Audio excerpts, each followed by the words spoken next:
Muy agradecidos por la invitación y el tema que nos han propuesto para abordar es el tema de la baja de edad de imputabilidad. Y cuando Otoniel me propuso este tema, que me pareció sumamente interesante,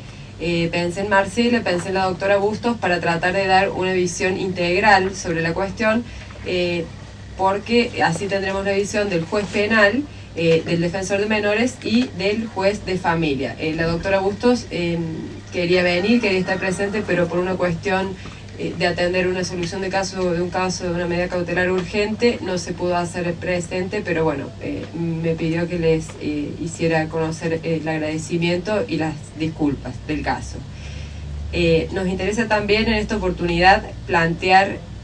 este taller o esta charla no como una conferencia, sino como una invitación a todos ustedes, a los aquí presentes, a repensar el sistema penal juvenil en un diálogo interactivo para conocer la experiencia. Sabemos que hay personas que han venido de otras provincias, de San Juan, de Mendoza, y sería buenísimo enriquecernos de la experiencia, de lo que sucede en Mendoza, de lo que sucede en San Juan, y nosotros compartir nuestra experiencia en lo que atañe al sistema penal juvenil acá en San Luis. Nos propusimos como título el siguiente, que es repensar el sistema penal juvenil. Para eso tenemos que volver sobre cómo es el funcionamiento actual del sistema penal juvenil, cómo funciona, y bueno, todos sabemos que está regido por la ley 22.278, que es una ley que hoy por hoy se encuentra bastante discutida a nivel doctrinario, que está controvertida desde el punto de vista constitucional, y nosotros vamos a ir analizando el porqué de esa controversia que plantea a nivel constitucional. Lo cierto, y más allá todos son, por la mayoría son abogados, conocen el texto de la ley, es una ley de características o que tiene rasgos eminentemente tutelares, que tiende a realizar disposiciones tutelares respecto del menor en infracción a la ley penal, y asimismo, además de hacer la disposición tutelar, que varía según la provincia de que se trate, y por eso nosotros acá nos vamos a detener en casos prácticos para explicarles cuál es el funcionamiento hoy por hoy en San Luis de esta situación.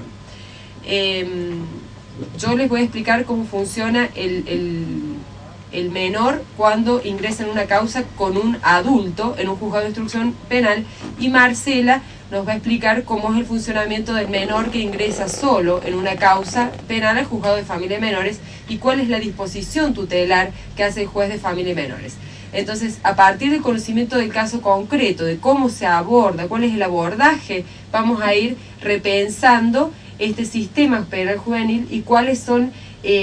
las desavenencias que tiene este sistema y las contradicciones con las garantías constitucionales. Para los que ejercen la profesión,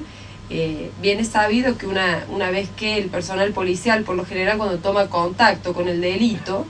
y se logra la detención de una persona en flagrancia, pueden darse dos hipótesis: que la persona sospechada del delito sea una persona mayor, en cuyo caso va a intervenir la justicia de instrucción, en San Luis, en el caso de San Luis, el juzgado de instrucción 1, 2 o 3. En el caso de que intervengan menores, directamente la puesta a disposición la hace a partir del juzgado de familia de menores número 1 o número 2, y el supuesto intermedio, digamos, sería el caso en el que la detención se hace existiendo una persona mayor y una persona menor. ¿Cómo funciona, cómo opera el sistema en ese caso en particular? El primer juez que va a abordar, yo hablo siempre de San Luis, porque acá hay gente de otras provincias que por ahí no entienden nada de cómo es el sistema, por eso después vamos a pedir que compartan la experiencia. En el caso de causas,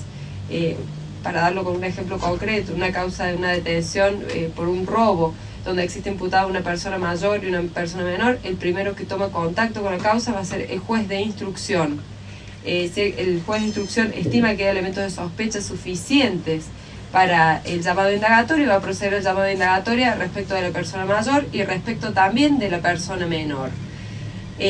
Una vez que se recibe la declaración indagatoria del menor, en el caso de San Luis, que tenemos la prórroga de 8 días, los defensores ya tienen un criterio ecuánime en cuanto a que no se solicita prórroga de detención por cuanto el menor no es pasible de detención propiamente dicha, que también es un poco la ficción de la ley 22.278. ¿Por qué una ficción? Porque en realidad La persona cuando es detenida por la policía, es detenida, y cuando está alojada en la comisaría del menor, se pretende decir que está alojada tutelarmente a disposición de la justicia, cuando en realidad lo que opera es una verdadera detención. Por lo menos lo que yo pienso, sí. Y me parece que esta es la realidad. A partir del momento que la persona presta declaración indagatoria o hace uso del derecho a abstenerse de prestar declaración indagatoria, el juez tiene que resolver la situación procesal del menor y del mayor, salvo que el mayor hubiese pedido prórroga de 8 días. Una vez resuelta la situación procesal, en el hipotético caso que puede ser una falta de mérito y la inmediata libertad, o un procesamiento, en el caso del procesamiento, se remite inmediata compulsa al juzgado de familia, que es quien va a recibir el expediente, va a recibir el menor y va a adoptar lo que yo le llamo disposición tutelar respecto del menor. Que acá Marce nos va a contar bien cómo es el tema de... como nos explicaba la doctora, tanto en el caso de que hay mayores y menores como presuntos responsables de un ilícito, o en el caso que ingresa el menor de edad por sí solo frente a un ilícito, tiene competencia el juzgado de familia. En el primer caso es lógicamente sobre la persona del menor y sobre eso, no sobre el hecho. Y en el segundo caso, cuando hay menor de edad únicamente involucrado en el hecho,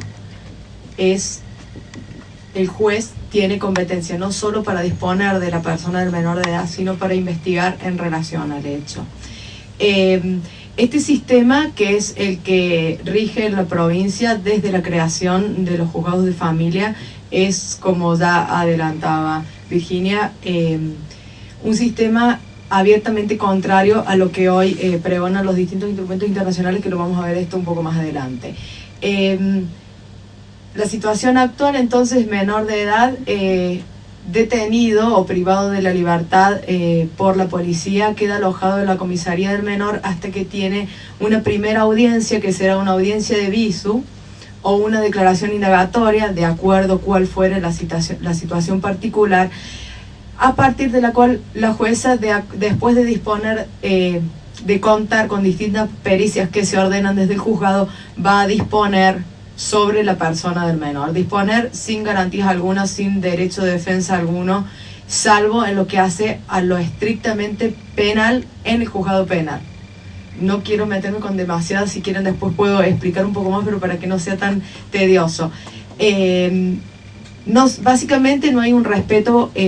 absoluto por las garantías, del mismo modo que se hace con los adultos, que también lo vamos a explicar más adelante. La jueza tiene la posibilidad de adoptar medidas desde la entrega a los padres hasta pasando por algunas medidas de supervisión o seguimiento por parte de algún organismo estatal,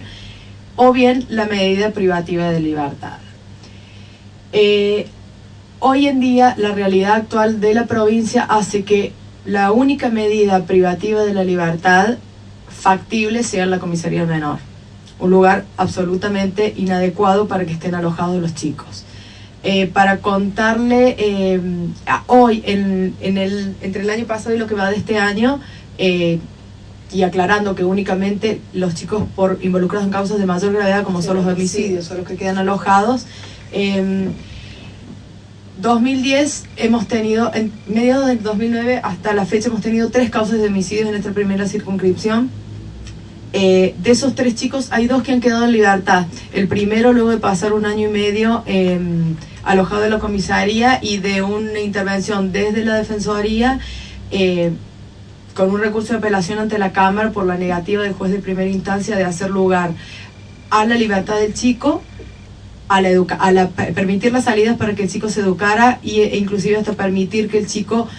saliera un rato a tomar un poco de aire y sol, porque están en el calabozo de la comisaría, que para quienes conocen la comisaría del menor, en el calabozo, y comen adelante o están adelante únicamente mientras los visitan los familiares. Se van solicitando desde la Defensoría siempre distintas intervenciones que tiendan a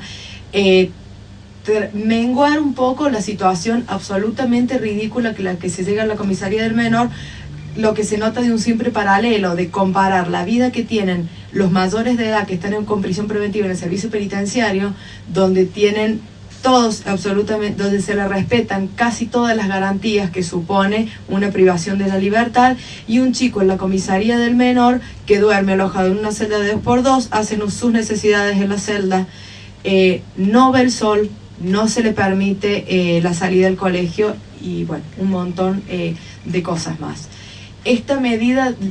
esto referido a los casos más graves de homicidio. Actualmente hoy en la provincia, en la ciudad de San Luis, hay un solo chico alojado que está procesado por homicidio y que no ha, si bien no me compete a mí el caso de la Defensoría, el chico aparentemente se le ha negado la salida, la libertad o la adopción de otro tipo de medidas por la peligrosidad que tiene este chico. Entonces es el único que tenemos alojado, pero repito, más allá de esta situación particular de él, en situación absolutamente violatoria de las garantías constitucionales. O sea que en definitiva, y esto es lo que nos diferencia un poco quizás de Mendoza, el juez de familia y de menores, lo que pasa en la realidad es que cuando el menor lo recibe, el menor toma la audiencia de viso y después, en la mayoría de los casos, porque en la mayoría van a ser robos simples, robo calificado en grado de tentativa, van a ser hurtos calificados, se hace una audiencia personal con el menor y en la mayoría, en el 95% de los casos, los va a entregar a los progenitores.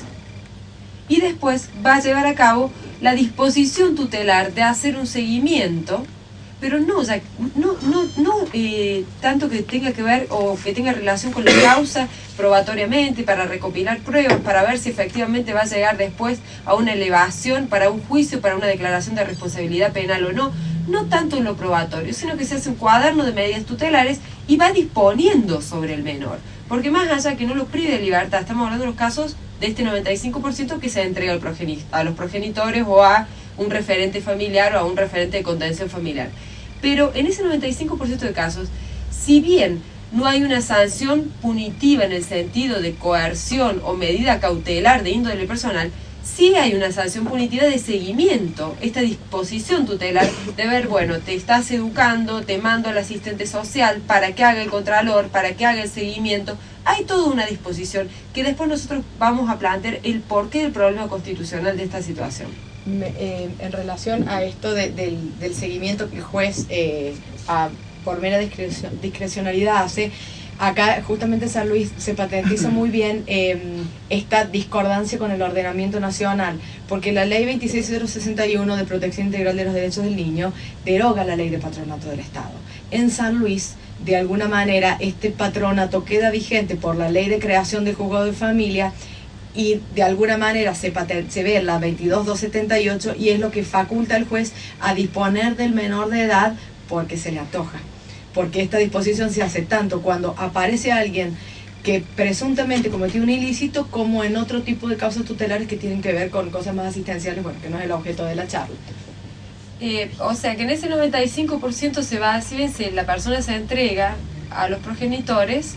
se hace una disposición tutelar. Y yo me quiero quedar con esa frase, la disposición tutelar, porque sobre esa disposición tutelar es que vamos a hacer toda una crítica. Ahora, ¿qué pasa con ese 5% que ni siquiera llega a ser un 5%? Es mucho menor. Causas gravísimas que hemos tenido de menores infractores a la ley penal por homicidios. Como dice la doctora, no tenemos centros o instituciones cerradas o semiabiertas, no tenemos un proceso de institucionalización. Discusión aparte merecerá el hecho de aceptar o no, o si la constitucionalidad o no, de la institucionalización de menores de entre 16 a 18. Nosotros en ese punto tenemos un criterio similar en cuanto tenemos la realidad de que algo hay que hacer con los menores entre 16 a 18.